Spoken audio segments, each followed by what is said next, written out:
Kemudian dalam berpikir itu menyimpulkan Rabbana ma khalaqta hadza batila, bahwa yang kau ciptakan semua ini tidak ada yang sia-sia, tidak ada yang tanpa guna, tidak ada yang tanpa manfaat. Kemudian diantaranya ingat lagi dengan menyebut subhanaka faqina adzabannar, maha suci engkau, jagalah kami ya Allah dari siksa api neraka.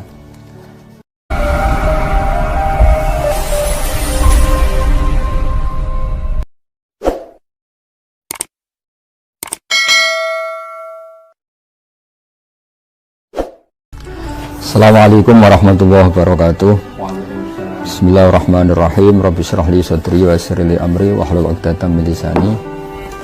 Allahumma shalli wa sallim ala habibika Mustafa Muhammadin wa ala alihi washabihi asma'in. Amma ba'du. Bapak Rektor Profesor Fathul Wahid yang saya hormati, teman-teman mahasiswa baru yang sangat kami cintai. Karena di sini memang kita semua ingin menjadi manusia ulil albab, agar orisinil saya bacakan ayat yaitu yang ada di 190 Ali Imran. Definisi ulil albab di sini disebut alladzina yazkurunallaha qiyaman wa qu'udan wa 'ala junubihim wa yatafakkaruna fi khalqis samawati wal ard. Mereka yang mengingat Allah baik saat berdiri, saat duduk maupun saat rebahan, saat santai-santai tiduran, dan selalu berpikir dalam penciptaan Allah, tentang menciptakan Allah menciptakan langit dan bumi. Kemudian dalam berpikir itu menyimpulkan Rabbana ma khalaqta hadza batila, bahwa yang kau ciptakan semua ini tidak ada yang sia-sia, tidak ada yang tanpa guna, tidak ada yang tanpa manfaat. Kemudian diantaranya ingat lagi dengan menyebut subhanaka faqina adzabannar, maha suci engkau, jagalah kami ya Allah dari siksa api neraka. Di sini ulil albab diberi definisi yang sangat religius, karena ini apalagi kita ini di UI, Universitas Islam Indonesia, bahwa di antara kaum yang berakal adalah kaum yang sadar bahwa alam raya ini ada yang punya, yaitu Allah Subhanahu wa Ta'ala. Lalu dalam tradisi keilmuan, menstatuskan Allah atau mensifati Allah itu dengan cara-cara yang benar. Di antaranya adalah mengikuti cara Allah mensifati dirinya sendiri. Ini penting saya utarakan supaya apapun cinta kita kepada Allah, jangan sampai kita menstatuskan Allah dengan sesuatu yang Allah itu terbebas dari sifat itu. Sehingga dalam banyak ayat diterangkan subhanahu wa ta'ala begini-begini, terus amma yaqulu zalimuna ulwan kabiro. Jadi Allah nggak mau disifati secara salah oleh orang-orang yang zalim, oleh orang-orang yang kafir. Saya beri contoh misalnya begini, betapa mudahnya Rasulullah mendorong kita mencintai Allah. Misalnya, kamu tidak usah takut rezekinya Allah itu habis. Bukankah kamu berpikir, kata Nabi, Aro'aitum, coba kamu angen-angen, kamu pikir berapa Allah ngasih rizki mulai Allah menciptakan langit dan bumi sampai sekarang.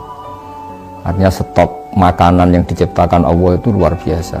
Mulai dulu ada dinosaurus ya makanan tidak habis, ada ikan paus ya makanan tidak habis. Padahal melihat makanannya mereka itu ngeri betul, tapi nyatanya hewan-hewan yang makanannya super banyak ternyata ya sampai sekarang pun tetap dapat rezeki. Jadi kata Nabi, aro'aitum ma anfaqo khalaqas samawati wal ard fa innahu la yanfudu ma indah. Lihatlah apa yang diciptakan Allah, mulai langit bumi diciptakan, semua makhluk yang hidup semuanya dapat apa? Rezeki, dan semuanya tidak bisa menghabiskan rezeki yang disiapkan Allah Subhanahu wa Ta'ala. Begitu juga di masalah ilmu. Ilmu yang dianugerahkan Allah ke kita ini tidak ada habis-habisnya, dikaji, kemudian tidak ada habisnya. Maka saya berpesan sama adik-adik yang kuliah di UII, bahwa UII adalah didirikan sebagian oleh ulama, ada Gus Wahid, ada dari unsur Muhammadiyah, ada dari unsur beberapa ormas, dan didirikan murni karena kita ingin umat Islam ini terpelajar yang sangat Indonesia, jadi religius yang sangat Indonesia, atau kalau populernya disebut nasionalis religius. Karena kita tidak pernah ingin Islam benturan dengan negara, negara benturan dengan Islam. Contoh yang paling mudah tentu kita anti narkoba, negara menyediakan ada BNN. Islam mengharamkan curang, korupsi, negara ada KPK. Islam ingin negara ini stabil, nyaman, negara ada kepolisian yang menjaga kestabilan itu. Sehingga ketika kita baca al-muslim man salim al-muslimuna min lisanihi wa yadihi, orang muslim itu siapa? Yang orang lain itu selamat, terbebas dari makarnya dia, dari sikap tidak simpatinya dia, baik yang dilakukan lisan, mulut maupun tangan. Sehingga ketika kita menganjurkan kedamaian, menganjurkan sangat Indonesia, itu selalu tidak pernah kita ini benturan dengan negara. Dan itu yang diinginkan para bapak bangsa, para ulama kita, para guru-guru kita. Sehingga dalam sebuah makalah yang luar biasa, kata Imam Zuhri, kenapa ada sulhul Hudaybiyah, perjanjian dalam Hudaybiyah? Kata Imam Zuhri, dan ini semoga menginspirasi banyak mahasiswa, syukur-syukur semuanya terinspirasi oleh makalah yang diciptakan atau yang dikatakan oleh Imam Zuhri, yaitu gurunya Imam Malik. Fama futiha fil islami fathun a'zama min Hudaybiyah. Gak ada kemenangan Islam terbesar kayak kemenangan dalam Hudaybiyah. Dulu ketika orang kafir ketemu orang Islam, bawaannya itu perang. Kalau ketemu bawaannya perang tarung. Sehingga dalam perjanjian itu Nabi hanya meminta supaya orang itu nggak usah perang dan mendiskusikan kebenaran secara fair. Kata Imam Zuhri, fatawadu fil hadis wal munaza'ah, mereka berdebat tanpa tekanan. Falam yatakallam ahadun yaqilu syai'an minal Islam illa dakhula fihi. Jadi barokahnya damai, barokahnya semuanya damai tanpa tekanan, orang diskusi Islam. Setelah diskusi, siapapun yang berpikir objektif akhirnya tertarik kepada Islam. Tentu dulu misalnya mereka diskusi gimana kalau menyembah berhala yang dari batu dengan menyembah Tuhan Muhammad yang sifat dasarnya itu pencipta langit bumi yang ada sebelum ada langit dan bumi. Dengan perbandingan-perbandingan seperti itu akhirnya mereka tahu tentu Tuhan Muhammad lebih benar, lebih baik. Sehingga artinya kata Imam Zuhri, Islam ini pernah begitu unggul ketika nggak ada perang. Karena ketika nggak ada perang, orang diskusi secara santai, secara rileks, tanpa tekanan, dan pasti yang muncul adalah kebenaran. Sehingga agama ini dibawa oleh satu kebenaran yang nggak perlu ekstrim sebetulnya, karena la ikraha fiddin qad tabayyana rusydu minal ghayy. Artinya untuk mengatakan 2 tambah 2 4 itu nggak perlu perang, karena qad tabayyana rusydu, yang mana yang benar ya jelas, mana yang salah ya jelas. Sehingga untuk mengatakan kalau yang Tuhan itu harus yang menciptakan langit bumi, yang jadi Tuhan harus yang paling awal, ini sebetulnya la ikraha fiddin, nggak perlu ada pemaksaan, karena qad tabayyana rusydu minal ghayy, yang benar jelas, yang salah juga jelas. Nah, sehingga dengan tradisi akademik ini kita minta beberapa mahasiswa yang nanti pulang ke daerah masing-masing, ada yang di Papua, di Kalimantan, di Aceh, di berbagai pelosok Indonesia, tolong bawalah agama ini dengan rahmatan lil alamin, dengan santun, dengan baik, karena hakikat kebenaran adalah berkah bagi semua, dan kebenaran mudah dikaji secara sadar kalau kita simpatik. Sehingga dalam sebuah tafsir diterangkan, walau kunta fadhlan ghalidhal qalbi lan faddu min hawlik, andaikan kamu Muhammad keras hati dan kamu tidak simpatik, maka orang akan lari dari kamu. Dalam sebuah tafsir dijelaskan, hadza Rasulullah al-muayyad bi ruhil qudus wal muayyad bi malakutis samawati wal ardi. Ini Muhammad, seorang yang luar biasa, sayyidul anbiya wal mursalin, yang sangat ditopang oleh kekuatan langit. Itu pun kalau secara sosial salah akan punya akibat lan faddu min hawlik, orang akan tidak simpatik, orang akan lari. Apalagi kita, kata mufassir, sekali kita tidak simpatik maka kebenaran akan dibenci, visi-visi Islam akan ditinggalkan. Sehingga sesuai para pendiri UII, para keinginan kita semua, termasuk keinginan Pak Rektor, keinginan kita semua, bahwa Islam ini harus kita bawa secara rahmatan lil alamin, secara kafah, bahwa semua bisa nikmati kebenaran ini, semua bisa bahagia dengan kebenaran ini. Yang terakhir, karena ruang ini namanya ruang apa Pak? Bahagia. Semoga kita bahagia. Karena saya sering diberi nasihat oleh bapak saya, kalau kamu ngaji harus senang, kalau taat harus senang. Bagaimanapun orang nyari maksiat itu karena ingin cari kesenangan. Sehingga kalau orang baik sudah senang dengan kebaikan, insya Allah kebutuhan akan maksiat untuk cari kesenangan itu berkurang, syukur-syukur hilang sama sekali. Kita sebagai manusia bahagia sekali nimang anak misalnya, nimang cucu, bahagia sekali orang kebanyakan dengan ngopi, bahagia sekali ketika ketemu teman akrab. Banyak kebahagiaan yang nggak butuh maksiat, dan itu kita happy. Begitu juga Rasulullah SAW, kalau muji sholat tuh wa qurratu aini fi sholat, bahagia saya ketika sholat. Sehingga kalau beliau punya banyak masalah, beliau ngendikan, mana Bilal kok tidak datang-datang ngajak sholat. Sampai beliau ngendikan, arifna ya Bilal, tolong istirahatkan kami dengan sholat. Jadi kebenaran itu harus sesuatu yang membahagiakan, yang nyaman.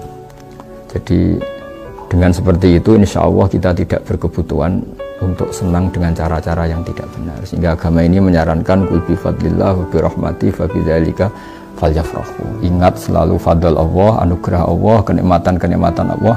Dengan cara itu kamu akan bahagia. Nah, dari bahagia itu diharapkan bahagia yang islami, bahagia yang baik, sehingga kita tidak perlu bahagia dengan hal-hal yang dilarang oleh Allah Subhanahu wa Ta'ala. Saya kira demikian pesan kami, supaya mahasiswa-mahasiswa tambah berkontribusi terhadap bangsa ini, terhadap agama ini, bahwa definisi ulil albab adalah mereka yang terakhir dalam kesimpulannya mengatakan Rabbana ma khalaqta hadza batila, bahwa semua yang kau ciptakan, aturan-aturan yang kau terapkan, pasti semuanya itu ada hikmahnya. Kita tahu misalnya hikmah terkecil ya, misalnya Allah bikin ini yang ada di kitab-kitab, Allah bikin kutu saja, bikin apa yang di rambut itu kutu atau ketombe, itu barokahnya luar biasa. Ada pabrik sampo yang mungkin mempekerjakan orang berapa itu. Dan itu hanya karena Allah bikin kutu. Ketika Allah bikin sesuatu yang paradok, itu juga mengilhami banyak orang. Wa inna lakum fil an'ami la ibrah nusqikum mimma fi butunihi min baini farsi wa damil labanan khalisan sa'ighal lisyaribin. Allah bisa mengelola dari hewan sapi misalnya, itu ada unsur darah, juga ada unsur kotoran, tapi Allah bisa mengelola dari hewan itu keluar susu sing sa'ighal lisyaribin. Kita hidup juga gitu. Mungkin kita di negara yang enggak ideal, atau di komunitas yang enggak ideal, atau hidup di keluarga yang enggak ideal. Kita hidup kadang antara darah dan kotoran, tapi Allah tetap mampu bikin sesuatu yang luar biasa, yaitu ada labanan khalisan sa'ighal lisyaribin. Maka kata para ulama, jangan putus asa ketika Anda hidup di keluarga yang kurang menopang, atau negara yang tidak seperti yang Anda inginkan, atau di komunitas yang Anda tidak cocok, karena Allah tetap saja berkemampuan mengeluarkan labanan khalisan sa'ighal lisyaribin.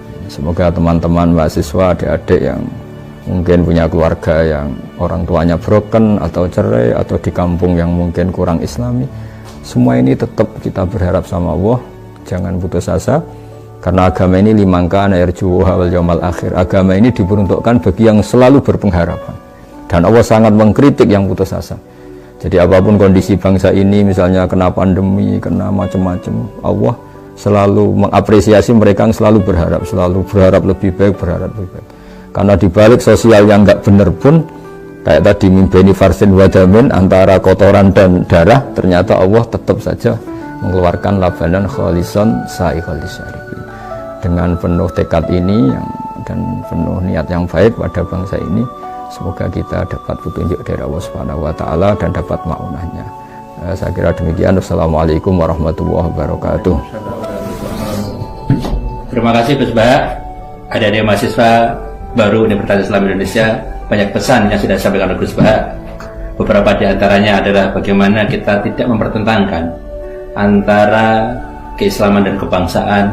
Kemudian juga kita dilarang untuk berputus asa dan selalu menjaga optimisme apapun yang terjadi, sehingga insya Allah kita akan merasakan bahagia dalam menghayati, dalam menjalankan perintah Allah, dan menjauhkan kita dari bahagia karena ingin menikmati maksiat kepada Allah Subhanahu wa Ta'ala. Terima kasih Gus Bah. Kita tutup. Wassalamualaikum warahmatullahi wabarakatuh.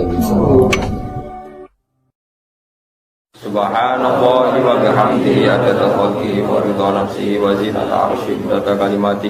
Subhanallah wa bihamdihi adada khalqihi wa ridha nafsihi wa zinata arsyihi adada kalimati. Subhanallah wa bihamdihi adada khalqihi wa ridha nafsihi wa zinata arsyihi adada kalimati.